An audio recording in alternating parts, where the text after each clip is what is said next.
మండిపోతుంది పవి. నాకు ఆ రాజశేఖర్ గొంతు పిసికి చంపేయాలనిపిస్తోంది. నాకు అలాగే ఉందాది. కానీ మనం వేసే అడుగు చాలా జాగ్రత్తగా ఉండాలి. రాజశేఖర్ బాబాయ్కి క్లోజ్ ఫ్రెండ్. అంతేకాదు, బాబాయ్కి ఆయన మీద అపారమైన నమ్మకం ఉంది. స్ట్రాంగ్ ప్రూఫ్ ఉన్నప్పుడే మనం ఆ రాజశేఖర్ని నేరస్తుడిగా అందరి ముందు నిలబెట్టొచ్చు. సాక్ష్యం చెప్పడానికి మహేశ్వరి ఉంది కదా. ఉందాది, కానీ తను భయపడుతుంది. మహేశ్వరిని మనం ముందు మెంటల్గా ప్రిపేర్ చేయాలి.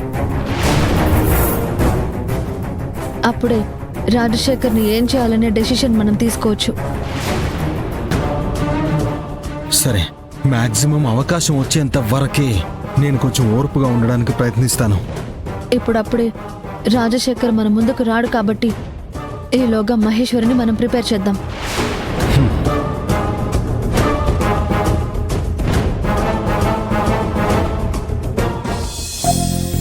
సీత, సీత, అన్నయ్య ఓసారిలరా. వస్తున్నానన్నయ్య. ఏంటన్నయ్య? వంట స్టార్ట్ చేసావా సీత? చేశానన్నయ్య. రాజశేఖర్ కి సంజనాకి ఇష్టమైన ఐటమ్స్ అన్ని చేస్తున్నావు కదా.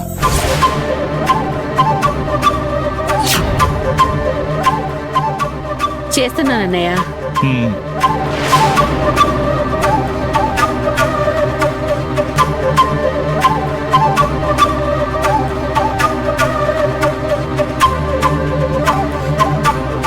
మావయ్య, సంజన వాళ్ళకి ఇష్టమైన వంటలు చేయడం ఏంటి?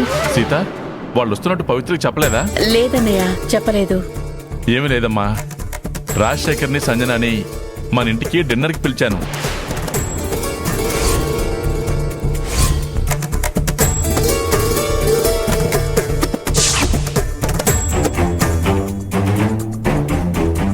సడన్ గా ఇదేం ప్రోగ్రామ్ మావయ్య?